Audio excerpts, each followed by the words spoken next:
누가복음 말씀을 이렇게 하나씩 이렇게 차례대로는 아니지만 이렇게 나누고 있습니다. 지난 목요일에는 제자도와 십자가의 길 이런 제목으로 잠시 말씀을 나눴는데요. 그래서 십자가의 길을 따라 순종하는 제자가 됩시다. 이런 말씀을 나눴습니다. 오늘은 제자도와 기도에 대한 주제로 이렇게 나누려고 합니다. 그래서 이렇게 목요 기도인데 짧은 시간이지만 누가복음 한 토막을 얘기하다 보니까 이 제자도의 초점을 가지고 계속 이렇게 해도 좋겠다 해서 제자도와 기도에 대한 말씀입니다. 기도에 대해서는 여러분 너무 잘 알고 있지만 그래도 우리 사순절을 보내면서 다시 한번 확인하며 또 기도하는 시간 되면 좋겠습니다. 그래서 오늘은 어제 본문입니다. 수요일 어제 본문이죠. 3월 12일 본문인데 누가복음 11장 1절부터 13절까지 봅니다.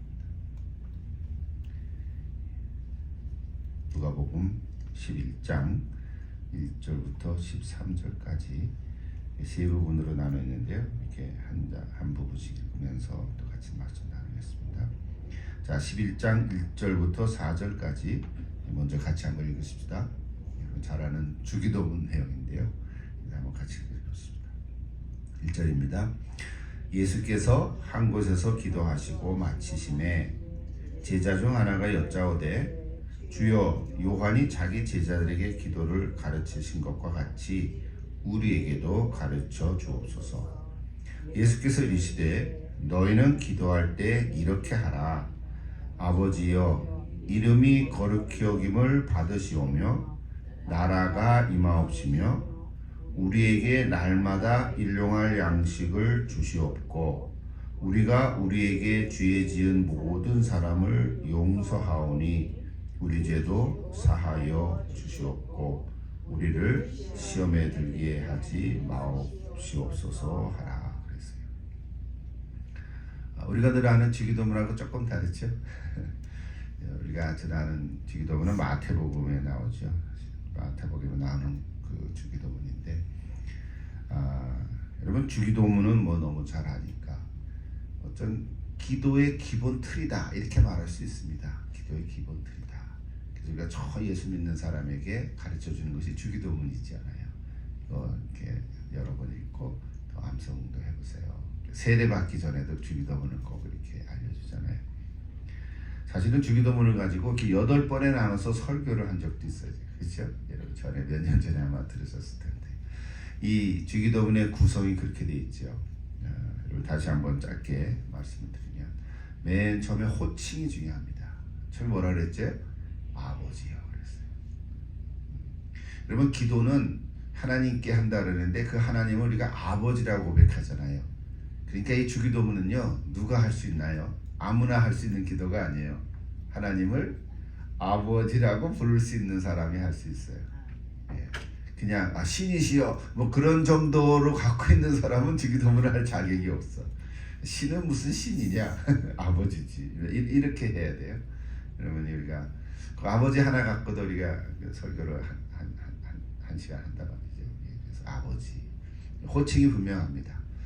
여러분 우리 육신의 아버지가 있잖아요. 근데 하나님은 우리 영의 아버지잖아요. 여러분 우리 육신의 아버지 보고 아버지라 그러지 옆집 아저씨 보고 아버지 하면 되겠어요? 그러면 야 너 누구냐 그럴 거 아니에요. 재미난 얘기들이 많잖아요. 그래서 첫 번째 호칭이 중요하다. 이제 그거 얘기고요. 두 번째 부분은 하나님을 향한 기도죠. 하나님을 향한 기도에는 세 가지 있다 그랬죠. 첫째는 하나님의 이름, 하나님의 나라, 그리고 하나님의 뜻. 그래서 하나님을 향해서 기도할 때는 이 세 가지를 가지고 기도하면 좋아요. 여기는 누가복음에는 자, 이름이 거룩히 여김을 받으시오며 그게 됐죠. 이름. 그다음에 나라가 임하옵시며 그랬어요. 나라가 임하옵시며 하늘에서 이룬 것 같이 땅에서도 이루어지다. 사실 그래야 되는 건데 그냥 간략하게 지금 누가복음은 쓰고 있어요. 그래도 하나님의 나라에 대한 기도를 우리가 하는 겁니다. 그러니까 우리가 기도할 때 먼저 나를 위해서 기도하지 말고 하나님을 위해서 기도할 때 이 세 가지 넣고 기도하면 참 좋아요. 한 문장을 해도 좋잖아요. 하나님의 이름이 거룩히 여김을 받으시고 하나님의 나라가 임한 것처럼 이 땅에 하나님의 나라가 이루어지게 하옵소서. 그저 그러는 거죠. 그 다음에는 하나님의 뜻, 이렇게 세 가지로 이렇게 주기도문이 되어 있습니다. 또 하나씩 하려면 시간이 없으니까 좀 넘어갈게요. 그 다음에 세 번째 파트는 사람을 향한 기도죠. 우리를 위한 기도하라 그러는 거예요. 세 가지죠. 그것도 일용할 양식, 용서하는 마음, 그 다음에 시험과 악에 빠지지 않게 해달라고. 그래서 이거를 또 이렇게 나누기도 해요. 일용할 양식을 우리 육을 위해서 기도하는 거죠. 우리 일상생활, 육신을 위해서. 꼭 먹고 마시는 것만 얘기하는 건 아니지. 일상생활에 그러니까 의식주를 다 포함한 기도를 하는 거예요. 이거 마땅히 우리가 기도를 해야 됩니다. 아이 뭐 그냥 다 먹고 사는 건 내가 알아서 하지. 아니 그런 게 아니에요. 그런 게 아니에요. 그래서 먹고 사는 것도 하나님께 기도하는 거예요. 적절하게 하나님께서 허락해 주시고 있어요. 그래서 육적을 위해서 기도하고요. 그 다음에 이게 두 번째 파트는 우리가 우리에게 죄 지은 모든 사람을 용서하니 우리 죄도 사하여 주옵시고 그랬거든요. 이거는 사람과의 관계를 얘기하는 거죠. 사람과의 관계 속에서 용서하는 마음을 가지고 내가 용서를 받는 거죠. 용서의 주제죠. 그러니까 이런 사람과의 마음, 어떤 정신적인 얘기라고 볼 수도 있어요. 사람과의 관계에서. 그다음 마지막으로는 시험에 빠지지 않고 악에서 구하옵소서. 여기는 악에서 구하옵소서는 빠졌지만 시험에 들게 마치고 악에서 구하옵소서. 이건 영적인 기도죠. 시험을 누가 합니까? 사단이 유혹하는 거잖아요. 그래서 빠지지 않게 달라고. 그래서 이 사람을 위한 기도가 세 가지지만 쉽게 얘기하면 영육혼에 대한 기도예요. 사실은 우리가 늘 그런 얘기 하잖아요. 우리 육신을 위해서 기도하고 우리 정신적인 마음을 위해서 기도하고 사람과의 관계에서 용서함 받는 얘기잖아요. 그리고 영적으로 유혹 빠지지 않게 달라고. 이렇게 세 가지 기도하는 거예요. 여러분 주기도문 하나만 해가지고 아주 멋있는 기도가 멋있다는 말을 해서 죄송한데 기도의 어떤 기본적인 틀이 우리가 마음속에 생길 수도 있죠. 그리고 맨 마지막에는 속령이라는데 여기 누가 보면 생략했죠. 나라와 권세와 영광이 하나님께 영원히 있을지어다. 뭐 이런 기도하지 않습니까? 이게 속령이죠. 모든 거 하나님께 다 올려드립니다. 그렇게 기도하는 거예요. 그래서 주기도문의 그 기본 틀은 맨 먼저 호칭, 아버지, 아버지라고 불러야 돼요. 아버지. 해보세요. 아버지 이렇게 얘기하면 좋죠. 아버지. 북한 애들은 아버지 그럴 거예요 아마. 아버지 실제로 아버지. 애들은 아빠 이제 이렇게 하죠. 예수님도 아바 그랬어요. 아바. 친근감이 돼 있죠. 그 하나님을 향한 기도, 사람을 위한 기도, 그리고 속령. 자, 물론 우리가 기도를 드릴 때는 어떤 때와 상황이 다 많이 다르지요. 그래서 이거를 다 넣을 수는 없어요. 이 기도를 다 넣어서 기도하기는 또 그 상황에 따라서 달라지긴 하지만 여러분 혹시 개인적으로 기도할 때는 이 주기도문을 이렇게 마음속에 이렇게 새기면 먼저 아버지를 부르고 하나님을 향해서 먼저 기도하고 그 다음 우리 사람을 위해서 기도하고 중보기도하고 이게 다 이게 틀이 된 거죠. 여러분 주기도문만 갖고 있어서 기도하는데 어려움이 없을 거예요. 나는 기도를 잘 못합니다. 그런데 안 해버릇해서 그러는 거죠. 자꾸 하면 자꾸 그렇게 할 수 있어요. 그래서 주기도문 하나만 가지면 당황하지 않을 것입니다. 저는 우리 제자학년 공부할 때 기도 챕터 있을 때는 5가지 손가락 얘기했죠. 자, 기억합니까? 처음에는 하나님께 감사. 일단 감사하기도 하죠. 감사할 제목이 많잖아요. 이래도 감사, 저래도 감사. 사는 것도 감사. 감사. 그 다음에 고백, 죄의 고백. 이거 나 잘못했습니다. 고백. 잘못한 게 없더라도 내가 하나님 앞에 좀 죄송스러운 것은 기도하고. 그 다음에 중보기도. 이 셋째 손가락이 제일 길잖아요. 그래서 다른 사람을 위한 기도. 그 다음에 넷째 손가락이 나를 위한 기도, 간구. 그 다음에 맨 마지막이 찬양. 그렇게 해서 5개 얘기했죠. 다 배웠죠, 그죠? 옛날에 어떤 그 예수 잘 믿는 탤런트가 그 이제 녹화를 하기 전에 방송 그 드라마 하기 전에 너무 바쁘니까 막 준비하다가 하나님 들어갔다. 누군지 내가 그 생각했는데 잊어먹었어요. 그 어떤 여자 배우였는데 이렇게 하고 여러분들 이렇게 해보세요. 바쁠 때는 하나님 이렇게 5가지 이렇게 해서 기도하십시오. 어떤 주기도문은요 주문은 아니에요. 주문. 주기도문을 옛날에 몰라서 주기도문이라서 주문처럼 말랄랄랄라 하는 것처럼 하는 건 아니에요. 주기도문은 그렇게 하면 안 됩니다. 그래서 제가 어떤 주기도문을 할 때만 되면 또박또박하죠.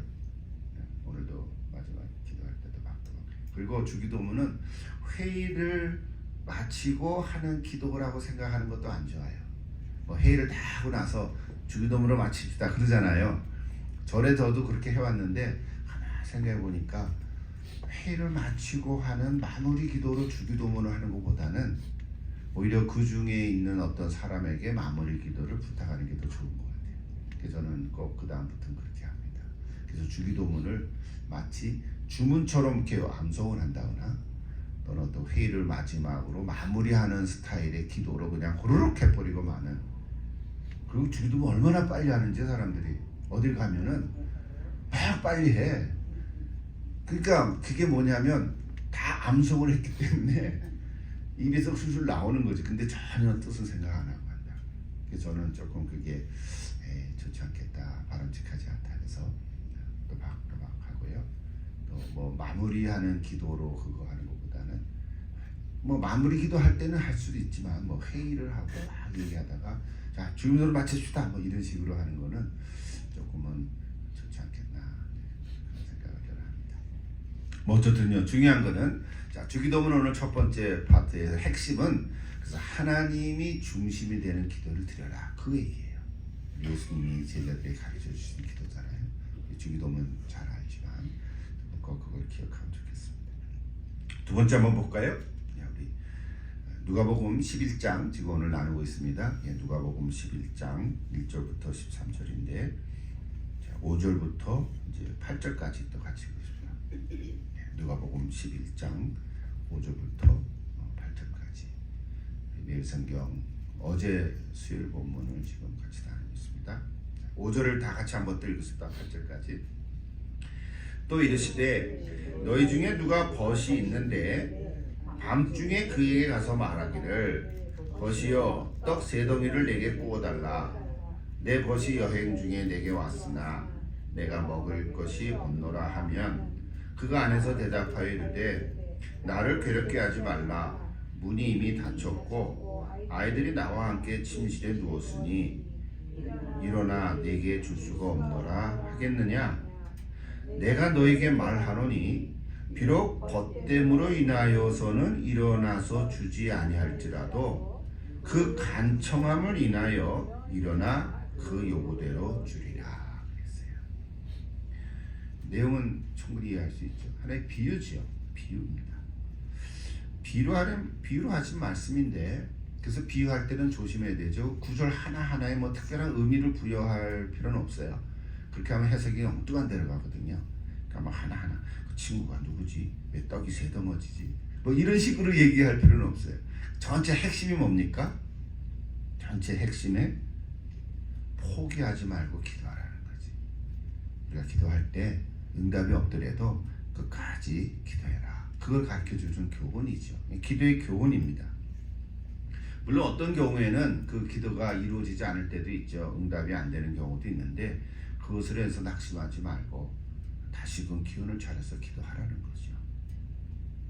내가 원하는 기도가 아니라 하나님 나라를 위한 기도라면 반드시 역사해 주실 거라고 믿고 낙심하지 말고 끝까지 기도하라는 거예요. 특별히 오늘 여기 단어 하나가 있죠. 간청함을 인하여서 간청하다. 여러분 하나님께 이런 간청하는 마음으로 기도를 하십시오. 그거 가르쳐 주는 거죠. 그게 교훈이에요. 간절하게 끈기를 가지고 열정적으로 뭐 이런 거죠. 간절하게. 여러분 간절하게 기도합니까? 근데 그 기도의 내용에 따라서 다른 것 같아요. 그죠? 내 자식이 어디 병이 걸리면 간절하게 기도하죠. 하나님 내가 대신 아플게요. 낫게 해주세요. 막 그렇게도 기도하잖아요. 그죠? 근데 그건 어렸을 때죠. 자식도 나이가 많이 들면 어떻게 돼요? 하나님 제 아프대요. 좀 낫게 해주세요. 그 정도로 기도하지. 근데 어렸을 때는 그렇죠. 아주 간절하게 그냥 밥도 안 먹고 밤새도록 뭐 그렇게 기도하는 거죠. 그럴 때는 하나님께서 꼬박꼬박 응답할 때가 많아요. 저도 그런 경험이 많고. 그러니까 여러분 오늘 여기 두 번째 파트에서 오늘 우리에게 가르쳐 주시는 좀 제자들에게 가르쳐 주는 것도 기도 이렇게 하라. 첫 번째는 주기도문으로 하라 그러고 그다음에는 간절하게 간청하며 나의 기도하라. 시간이 없어서 그 부분 하나도 뭐 여러 가지 얘기를 할 수 있겠지만 그냥 이제 지나가고 핵심은 그거라는 말이죠. 여러분 혹시 여러분 지금 기도하는 중에 이런 기도가 있습니까?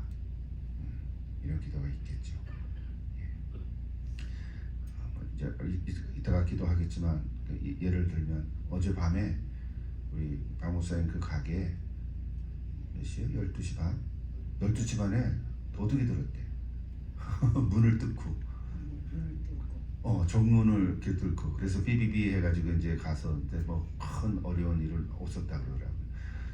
그 들어오는 애도 좀 멍청하지. 가게인데 다 12시 끝났는데 아무도 없는데 왜 들어왔을까? 배고파서 들어왔나? 먹는 가게 식당인데 들어와서 뭐 훔쳐갈 것도 없을 거 아니에요, 그죠? 계란? 계란. 요즘 계란이 많아서. 어쨌든요, 여러분 그 소식을 아침에 제가 전해드렸어요. 그래서 이따가 같이 기도하겠지만 뭐 큰 일이 안 일어났다니까 다행이긴 하죠. 사람 안 다쳤으니까 다행이고 없어진 거 없어서 다행이고. 그러니까 이제 그런 일이 일어나요 요즘에. 그냥 기도해야 되겠죠.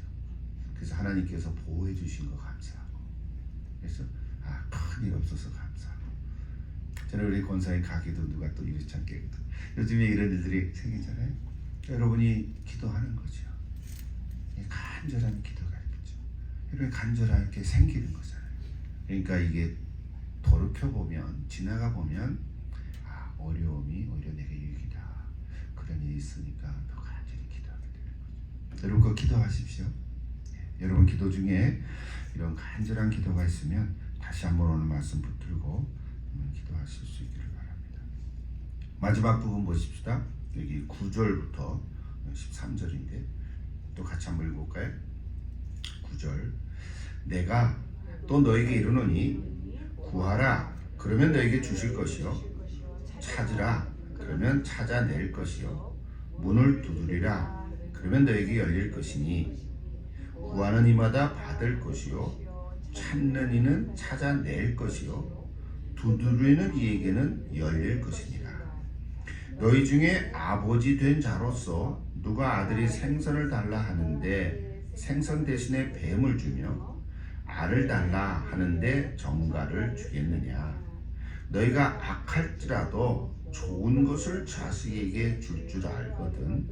하물며 너희 하늘 아버지께서 구하는 자에게 성령을 주시지 않겠느냐 하시니라. 오늘 특별히 제자도와 기도라고 하는 큰 주제를 가지고 이렇게 오늘 본문이 또 그런 본문이 돼서 이 본문을 나누고 있는데요. 세 번째 본문은 우리가 잘 알고 있죠. 또 마태복음 7장에 나오는 얘기죠. 구하라, 찾으라, 두드리라. 여러분 다 알죠? 구하라. 그러면 뭐예요? 주실 것이요. 찾으라. 그러면 찾을 것이요. 두드리라. 그러면 열릴 것이다. 여러분 잘 압니다. 이 기도는 강도를 조금씩 강하게 하는 거죠. 정도가 강해지는 거죠. 처음에는 구하다가 그 다음에 찾는다는 것은 뭡니까? 그냥 앉아서 구하는 게 아니고 일어나서 찾아 돌아다녀야 되잖아요. 내가 하나님께 잡을 구하고 있어요. 이제 대학교 졸업을 하고 내가 어떤 직장을 가질까? 내 전공이 이건데 내가 이런 일을 하고 싶은데 하나님 길을 열어주시옵소서. 기도하잖아요. 기도하다가 계속 기도만 하면 됩니까? 찾아야죠. 뭐 광고도 신문도 보고 전화도 하고 또 이력서를 준비해서 어디 보내기도 하고 찾는 거죠. 그러니까 구하고 그다음에 찾고 찾는 건 일어나서 돌아다녀야 돼요. 그 다음에 뭐예요? 두드리라. 뭔가 어디가 연결이 됐어요. 내가 찾았어. 이거 참 좋겠다 하면 어떻게 돼요? 계속 두드리는 거지. 뭐 예를 들어서 직장을 얘기했지만 여러분의 삶 속에서 이런 기도들이 있죠. 이 강도를 점점 깊이 하는 거예요. 구하는 기도, 찾는 기도, 두드리는 기도. 그래서 이렇게 얘기합니다. 근데요, 오늘 본문에는 없지만 여러분 기도에 관한 책들이 얼마나 많은지 뭐냐면 100가지도 100개 뭐 몇백 개 있을 거예요. 기도에 대한 책들을 보면 제가 갖고만 있는 것도 한 100개가 더 되니까. 근데 그거 읽었는데 실제로 아는 건 많지만 실제 기도 안 하면 아무 소용이 없는 거죠. 근데 그 중에 7단계라는 기도의 책이 있어요. 소개한 것들이 있어요. 근데 여러분 그 웹사이트에 기도의 7단계 이렇게 쓰면 뭐 별게 다 나옵니다. 어떤 개인 목사가 자기 7개를 뭐 써놓은 것도 있고 여러 가지로 많이 써놓은 것들 많아요. 뭐 설교도 있고 이런 것 같아요. 근데 저는 이제 그 간절한 기도라고 하는 책에 나오는 내용인데 이런 거예요. 첫째 단계가 지금 얘기하는 구하는 기도, 찾는 기도, 두드리는 기도. 그 다음에 네 번째 단계가 뭐냐면요. 금식하는 기도예요. 금식하는 기도. 그 다음에 다섯째 단계가 갈등하는 기도예요. 갈등하는 기도. 그 다음에 여섯째가 씨름하는 기도. 일곱째가 전투하는 기도. 뭐 그렇게 돼 있더라고요. 그게 책 한 권의 내용인데요. 지금 저는 전에 그 책 읽고 많이 은혜가 됐어요. 그 핵심은 이런 거예요. 구하는 기도, 찾는 기도, 두드리는 기도는 기도하는 주체가 나라는 거예요. 내가 기도하는 거죠. 내가 구하고 내가 찾고 내가 두드리는 거예요. 근데 하나님께서는 그 기도를 들으시고 응답하셔요. 그런데 응답 안 될 때가 더 많죠. 그래서 금식 기도가 이게 분기점이 되는 건데 금식 기도 여러분 금식해 보신 적 있죠? 금식 기도의 핵심은 나를 내려놓는 기도예요. 금식이라는 게 밥을 안 먹는 거잖아요. 근데 밥을 안 먹기만 하고 기도 안 하면 그걸 뭐라 그러는지 아시죠? 그건 굶식이라고 그래요. 금식이 아니고 그건 굶식인 거예요. 그게 아니라 금식은 나를 내려놓는 기도의 시작이에요. 그래서 이제 5번째, 6번째, 7번째 기도는 어떤 형태로 되냐면 갈등하는 거예요. 이제 기도의 내용들이 있는데 응답이 안 되니까 갈등하는 거예요. 하나님 이게 하나님의 뜻인가? 내가 원하는 대로 기도하는 건가? 하나님이 원하는 대로 기도하고 싶은데 막 이렇게 갈등은 트위스트라고 했어요. 갈등하는 기도. 그 다음에 씨름하는 기도. 씨름은 더 심하게 그냥 진짜 막 이렇게 뒤틀리는 기도를 하는 거예요. 마지막엔 전투하는 기도를 하는 거예요. 그래서 나머지 이게 5단계, 6단계, 7단계 기도는요. 주체가 내가 아니라 성령님인 거예요. 내가 기도하다가 시작을 하다가 이제 그 주체가 성령님으로 바뀌어지는 기도들하고 얘기를 해요. 그래서 오늘 여기 특별히 구하는 기도, 찾는 기도, 두드리는 기도를 오늘 소개가 돼서 오늘 본문에는 없지만 제가 이렇게 그냥 하나의 전체적인 하나의 기도에 대한 이야기를 하나 이렇게 나누는데요. 그래서 거기 전환점이 되는 게 금식 기도잖아요. 여러분 금식 기도 해본 적이 있지만 그래서 금식 기도는 뭐냐면 나를 내려놓고 오직 하나님이 나의 주인이 되어서 나를 다스려 주옵소서 하는 믿음으로 기도하는 거예요. 그래서 여러분 금식 기도를 구약에는 피해 제사라고 그랬죠. 그래서 우리 뭐 금식 기도하면 뭐 3일 할 수도 있고 일주일 할 수도 있고 열흘도 하고 어떤 사람은 40일도 하고 뭐 그러는데 금식 기도를 할 때 정말 내 자신을 내려놓고 오직 하나님만 바라보는 그런 시간들을 갖게 되기도 합니다. 물론 금식 기도를 함부로 하면 안 되겠죠. 금식 기도할 때는 조심해서 또 보식도 잘해야 되고 뭐 그런 여러 가지 팁이 있는데 오늘 얘기 핵심은 주체가 바뀌어지는 기도를 우리가 할 때가 있다는 거예요. 여러분 그런 기도의 자리에 가보면 참 좋을 것 같아요. 예를 하나 들고 마칠게요. 여러분 잘 아는 구약의 야곱의 이야기. 야곱을 잘 아시죠? 야곱이 이제 아버지 집을 떠나서 하란으로 갔다가 한 20여 년이 지난 다음에 다시 고향으로 돌아가는 과정에 야복 강가에서 형 에서가 온다는 소식을 듣고는 두려워서 형이 나를 죽일 거라고 착각해가지고 이제 거기서 홀로 남아가지고 자녀들과 하인과 아내를 다 보내고 나서 홀로 있었는데 하나님의 사자와 씨름하게 됐죠. 여러분 그 씨름하는 기도라고 그래요. 창세기 32장에 나오죠. 씨름하는 기도였어요. 그러니까 하나님의 사자와 어떤 사람이 나타나는데 그 하나님의 사자 천사라고 그러는 거죠. 천사가 이 땅에 나올 때는 늘 남자의 모습으로 나오는데 씨름을 했어요. 그러니까 야곱이 씨름하면서 환도뼈를 다쳐가지고 평생 쩔뚝거리게 된 거죠. 근데 그 씨름하는 기도로 인해서 야곱이 바뀌었지요. 뭐가 바뀌었나요? 일단 겉으로 보기에는 이름을 이제 너는 야곱이라 하지 말고 이스라엘을 하라, 이스라엘이라고 하라. 그게 바뀌었죠. 그리고 그 장소를 브니엘이라고 이름을 붙였어요. 브니엘은 하나님의 얼굴이라는 뜻이잖아요. 그러니까 내가 하나님을 대면했는데 내가 죽지 않았다. 고백을 한 장소가 됐거든요. 그러니까 야곱이 씨름하는 기도를 통해서 자기를 변화된 거죠. 그 변화된 핵심이 뭐예요? 자기를 이제 내려놓은 거예요. 자기의 그 야곱이 좀 자가 강했잖아요. 고집도 세고, 그렇죠? 고집도 세고 자가 강한 야곱인데 약복 강가에서 그 씨름하는 기도를 통해서 이제 하나님께 다 자기를 내려놓게 된 거예요. 그래서 나중에 보면 형 에서를 만날 때 뭐예요? 내가 이제 뭐 형이 나를 죽이면 죽이지 뭐 죽으면 죽으리다 하는 그런 심정으로 이렇게 나간 거거든요. 그런데 성경에 보면 뭐가 나와요? 형 에서를 만났더니 하나님의 얼굴을 본 것 같다. 그렇게 고백하잖아요. 이게 뭐야? 하나님이 역사하신 거예요. 그렇죠? 33장 10절이나 내가 형님의 얼굴을 배운 즉 하나님의 얼굴을 본 것과 같습니다. 이게 고백이 된 거죠. 그게 씨름하는 기도의 결과예요. 이름도 바뀌고 장소도 바뀌었지만 여러분 씨름하는 기도를 한번 여러분 경험해 보시면 참 좋을 것 같아요. 한번 해보십시오. 특별히 이런 40절 기간 동안 어떤 날 정말 내가 어떤 문제를 넣고 또 기도 제목이 있을 때 그 기도 제목을 가지고 내 마음대로 할 수는 없겠죠. 기도하다 보면 성령님께서 나를 주장하셔서 씨름하게 하는 기도를 하게 될 수도 있습니다. 여러분 씨름하는 기도, 특별히 이제 갈등하는 기도, 씨름하는 기도, 전투하는 거는 진짜 영적 전쟁으로 전투하는 거잖아요. 악한 영과 그렇죠? 귀신과 싸우는 기도들을 하는 거예요. 그런데 사실은 이런 씨름하는 기도는 하나님께서 복을 주시겠다고 하는 거예요. 이게 우리를 힘들게 하고자 하는 말이 아니에요. 복을 주시겠다는 거예요. 하나님은 우리 아버지라 그랬잖아요. 아까 그죠? 아까 주기도문은 아버지라고 고백할 수 있는 사람만 할 수 있다 그랬으니까 오늘 우리는 하나님을 아버지라고 고백하니까 육신의 아버지도 계시지만 영의 아버지는 하나님이신데 하나님 우리를 복 주시기를 원하십니다. 그리고 아버지 되신 하나님이 우리를 복 주시기를 원하는데 오늘 저 여러분이 다 복 받는 그런 기도의 사람들이 되기를 바랍니다.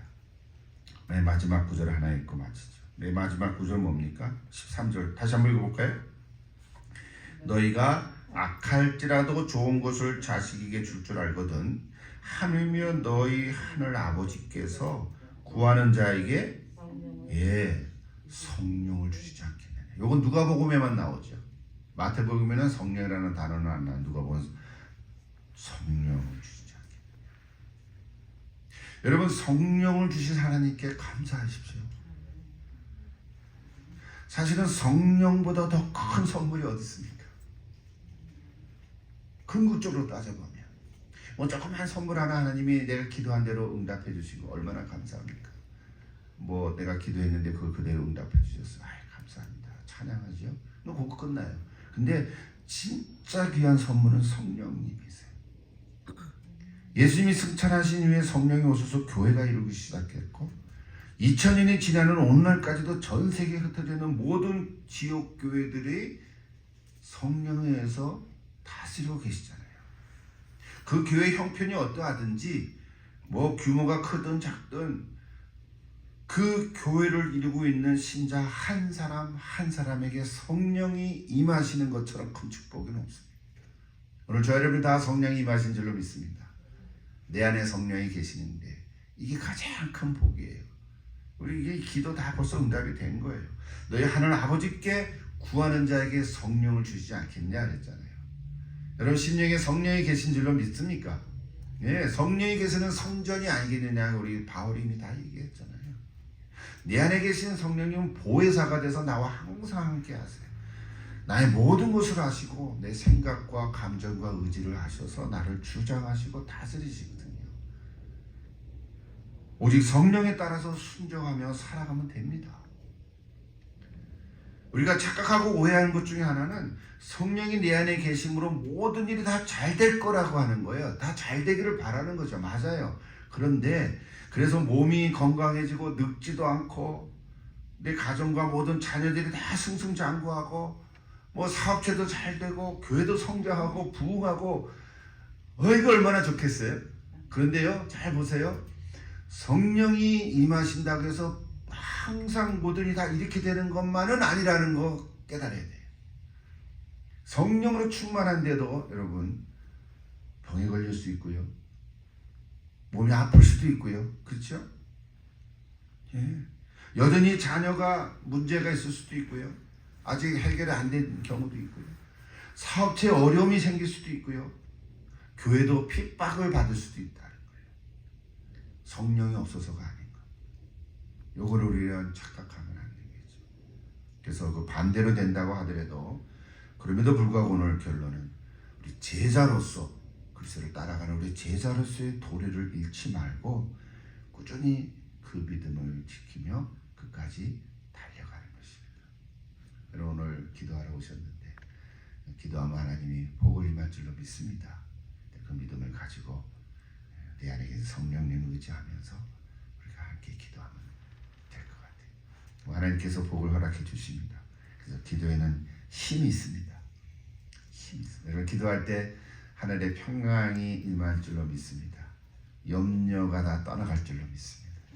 기도할 때 염려가 다 떠나고 놀라운 하나님의 평강이 임할 것을. 근심 걱정 다 내려놓으십시오. 오늘도 우리가 기도할 때 이런 하나님의 복이 저 어려운 가운데 임할 줄로 믿습니다. 한번 같이 기도하겠습니다.